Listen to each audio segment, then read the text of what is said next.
ಜಿಲ್ಲಾ ಕಾರಾಗೃಹದಲ್ಲಿ ಮಾದಕ ವಸ್ತುಗಳ ಪೂರೈಕೆಗೆ ಕಡಿವಾಣ ಹಾಕಿದ್ದಕ್ಕೆ ರೊಚ್ಚಿಗೆದ್ದ ಮಂಗಳೂರು ಮೂಲದ ರೌಡಿಗಳು ಜೈಲರ್ ಹಾಗೂ ಸಿಬ್ಬಂದಿ ಮೇಲೆ ಮಾರಣಾಂತಿಕ ಹಲ್ಲೆ ನಡೆಸಿದ್ದಾರೆ. ಈ ಗಂಭೀರ ಘಟನೆ ವರದಿಯಾಗಿದೆ.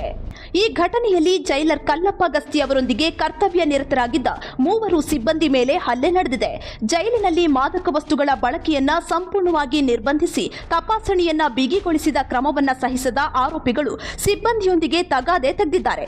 ಮಾತು ವಿಕೋಪಕ್ಕೆ ತಿರುಗಿ ಜೈಲರ್ ಹಾಗೂ ಸಿಬ್ಬಂದಿಯ ಬಟ್ಟೆ ಹರಿದು ಮನಬಂದಂತೆ ಥಳಿಸಿದ್ದಾರೆ. ಹಲ್ಲೆ ನಡೆಸಿದ ಆರೋಪಿಗಳನ್ನ ಮಂಗಳೂರು ಮೂಲದ ಮೊಹಮ್ಮದ್ ಅಬ್ದುಲ್ ಫಯಾನ್ ಮತ್ತು ಕೌಶಿಕ್ ನಿಹಾಲ್ ಎಂದು ಗುರುತಿಸಲಾಗಿದೆ. ಡಕಾಯಿತಿ ಸೇರಿದಂತೆ 12ಕ್ಕೂ ಹೆಚ್ಚು ಗಂಭೀರ ಪ್ರಕರಣಗಳಲ್ಲಿ ಇವರು ಆರೋಪಿಗಳಾಗಿದ್ದಾರೆ.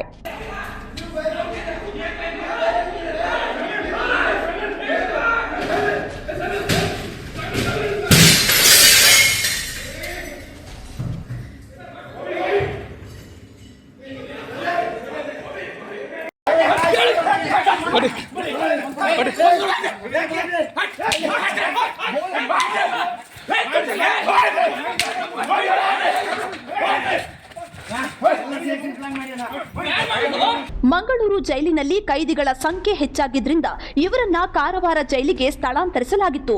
ಕಳೆದ ಕೆಲವು ದಿನಗಳಿಂದ ಜೈಲಿನಲ್ಲಿ ಶಿಸ್ತು ಕ್ರಮಗಳನ್ನು ಬಿಗಿಗೊಳಿಸಲಾಗಿತ್ತು. ಇದರಿಂದ ಆಕ್ರೋಶಗೊಂಡಿದ್ದ ರೌಡಿಗಳು ಈ ಕೃತ್ಯ ಎಸಗಿದ್ದಾರೆ ಎಂದು ಹೇಳಲಾಗಿದೆ. ಹಲ್ಲೆಯಿಂದ ಗಾಯಗೊಂಡಿರುವ ಜೈಲರ್ ಹಾಗೂ ಸಿಬ್ಬಂದಿಯನ್ನು ಚಿಕಿತ್ಸೆಗಾಗಿ ಕಾರವಾರದ ಜಿಲ್ಲಾ ಆಸ್ಪತ್ರೆಗೆ ದಾಖಲಿಸಲಾಗಿದೆ. ಪೊಲೀಸರು ಈ ಸಂಬಂಧ ಪ್ರಕರಣ ದಾಖಲಿಸಿಕೊಂಡು ಮುಂದಿನ ಕ್ರಮ ಕೈಗೊಂಡಿದ್ದಾರೆ. ಸೂರ್ಯಘರ್ ಮುಫ್ತ್ ಬಿಜ್ಲಿ ಯೋಜನೆಯಡಿಯಲ್ಲಿ ಸಾಂಪ್ರದಾಯಿಕ ವಿದ್ಯುತ್ ಮೇಲೆ ಅವಲಂಬನೆಯನ್ನು ಕಡಿಮೆ ಮಾಡಲು ಮನೆಗಳ ಮೇಲ್ಛಾವಣಿಯಲ್ಲಿ ಸೌರ ವ್ಯವಸ್ಥೆಯನ್ನು ಸ್ಥಾಪಿಸಲು ಅವಕಾಶ ನೀಡಲಾಗಿದ್ದು, ಸೌರ ಫಲಕವನ್ನು ಸ್ಥಾಪಿಸಲು ಮನೆ ಮಾಲೀಕರಿಗೆ ಬ್ಯಾಂಕ್ಗಳಿಂದ ಸಾಲ ಸೌಲಭ್ಯದ ಜೊತೆಗೆ ಸಹಾಯಧನವನ್ನು ನೀಡಲಾಗುತ್ತದೆ. ಸೌರ ಫಲಕಗಳನ್ನು ಸ್ಥಾಪಿಸಲು 30,000ದಿಂದ 78,000ವರೆಗೆ ಸಹಾಯಧನ ನೀಡಲಾಗುತ್ತದೆ. ಹಿಂದೆ ಸೂರ್ಯಘರ್ ಮುಫ್ತ್ ಬಿಜ್ಲಿ ಯೋಜನೆಯಡಿ ನೋಂದಾಯಿಸಿಕೊಳ್ಳಿ.